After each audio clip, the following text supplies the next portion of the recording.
கிராம்பு, இந்த லவங்கப்பட்டையும் கிராம்பும் ஒரு மகாலட்சுமியுடைய வாசத்தை, மகாலட்சுமி நம்ம வீட்டுக்குள்ள வர விஷயத்தை, நம்மளோட நடமாடக்கூடிய விஷயத்தை குடுக்குமான்னா, நிச்சயமா குடுக்கும். ம். சப்போஸ் அவருக்கு அடுத்த கேள்வி மக்களுக்கு வரும். ஐயா ஒரு கிரகத்தில வந்து சுக்கிரன் கெட்டு போயிருச்சுன்னா என்ன பண்ணுறதுன்னு? அதெல்லாம் தள்ளி வச்சுருங்க. ஜாதக ரீதியா பார்க்கக்கூடிய ஒரு விஷயம். பொதுவாக ஒரு வீட்ல எப்படி 4 பேர், 5 பேர் இருப்பாங்க. தனி ஒரு மனிதனுக்கு நம்ம சொல்ல போறதில்ல. ஒரு குடும்பத்துக்காக தான் சொல்ல போறோம். அங்க சுக்கிரன் வலுவா இருக்குது, வலுவா இல்ல 2வது விஷயம். இந்த லவங்கப்பட்டியும், கிராம்பையும் பயன்படுத்தும்போது, ஓரளவுக்கு பொருளாதாரம் சார்ந்த விஷயத்தில உங்களுக்கு லேசான மாற்றம் தெரியுமானா, நிச்சயமா தெரியும். நீங்க அத சும்மா வச்சிருக்கலாம். சரி எப்படி பயன்படுத்துதுன்னு சொல்லும்போது, நம்ம அந்த முறைய கத்து தர்றோம். ஐயா நீங்க வாங்க, இப்போ வரக்கூடிய இந்த மாதம், இந்த பிப்ரவரி மாதம் 27ஆம் தேதி, நம்ம திருவண்ணாமலை ஆசிரமத்தில, யார் வேணாலும் இந்த லவங்கப்பட்டையும், கிராம்பையும் கொண்டு வாங்க. நீங்க கொண்டு வாங்க. உங்க கையால மணமும் வந்து வாங்கின்னு வாங்க. எங்ககிட்ட வந்து குடுங்க. ம். அதுக்கு ஒரு சில பீஜ மந்திரங்கள் இருக்கு. மந்திர உரு குடுத்தா இன்னும் கொஞ்சம் அதிகமா வேலை செய்யும். அவ்வளோதான் விஷயம். இப்ப நீங்களா வாங்கி அத பயன்படுத்தினாலும் தாராளமா பயன்படுத்துங்க. உங்கள வேணான்னு சொல்ல வரல.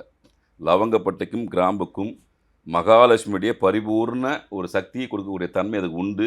நீங்க வீட்ல ஒரு பச்சை துணியில போட்டு அத சுத்தி வச்சு, உங்க பேக்ல வச்சுன்னு போலாம். கூடவே ட்ராவல் பண்ணலாம். எல்லாத்தையும் செய்யலாம். அது எந்த வித தோஷத்துக்கும் உட்பட்டது கிடையாது. தாராளமா ஆண், பெண், குழந்தைகள் அனைவருமே பயன்படுத்தலாம். அதில மாற்று கருத்து கிடையாது. இப்ப நம்ம கொஞ்சம் அடிஷனலா கொஞ்சம் கூடுதலா போறோம். ம். ஐயா அதுக்கு இன்னும் கொஞ்சம் மந்திர சக்தி ஊட்டுனோம்னா, இன்னும் கொஞ்சம் அற்புதமா வேலை செய்யும். அதுக்கு ஒவ்வொருத்தரும் எல்லார் மேலயுமே ஒரு சில மந்திரங்கள சொல்றதுக்கான வாய்ப்புகள் குறைவு. ஒரு சில மந்திரங்கள தீட்சை பெற்று தான் பயன்படுத்தணும். தீட்சை இல்லாம இப்ப குரு தீட்சை இல்லாம பயன்படுத்தக்கூடாது.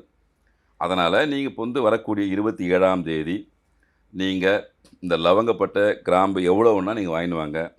நீங்க வாங்கிட்டு எங்ககிட்ட குடுத்தீங்கன்னா, அதுக்கு மந்திர உரு ஜெபித்து, குறிப்பிட்ட நாள் பூஜை செய்து, திரும்பவுமே உங்களுக்கு வந்து கொரியர் பண்ணி விட்டுர்றோம். அப்ப என்ன ஆகும்னா, உண்மையிலேயே வந்து பீஜ மதத்தின் மூலியமாக அதனுடைய சக்தி மேலும் அதிகரிக்கும். ம். அப்போ இது ஒரு எளிமையான வழியா நான் பார்க்குறேன் மக்களுக்கு. இப்ப நீ பயன்படுத்துறது நீ பயன்படுத்திக்கோ. இது உண்மைய சொல்லட்டும். நெறைய சித்தர்கள் சொன்ன விஷயம் தான் புதுசா நான் இல்லை. எனக்கு முன்னாடி 10,000 பேர் இந்த விஷயம் சொல்லியிருப்பாங்க. இன்னும் அடுத்து வரக்கூடிய 1,00,000 பேர் இந்த விஷயத்த சொல்லுவாங்க. ஆனா, எனக்கு என்னுடைய குருமார்கள் கத்துக் குடுத்த விஷயம், அதுக்கு இன்னும் கொஞ்சம் உயிர்த்தன்மைய கொஞ்சம் அதிகரித்து குடிச்சோம்னா, இன்னும் அற்புதமா வேலை செய்யும். அப்ப அந்த உயிர்த்தன்மை கொடுக்கக்கூடிய விஷயங்கள் குரு எங்களுக்கு கத்துக் குடுத்துருக்காரு. அப்போ உங்களுக்கு தனிப்பட்ட முறையில அது வேணும்னாலும், அன்றைய தினம் உங்களுக்கு சொல்லி தரோம். ஐயா எனக்கு லட்சுமி கடாட்சம் வர்றதுக்கு ஏதாவது பூஜை முறைகள் இருக்கா? சொல்லுங்க.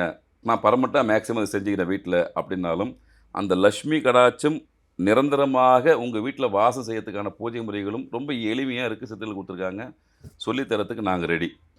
இது போன்ற லவங்கப்பட்டையும், நீங்க கிராம்பையும் கொண்டு வந்து குடுத்தீங்கன்னா, அதுக்கு மந்திர உரு குடுத்து ஜெபித்து குறிப்பிட்ட நாள் கழிச்சு உங்களுக்கு கொரியர் அனுப்புறதுக்கும் நாங்க தயார்.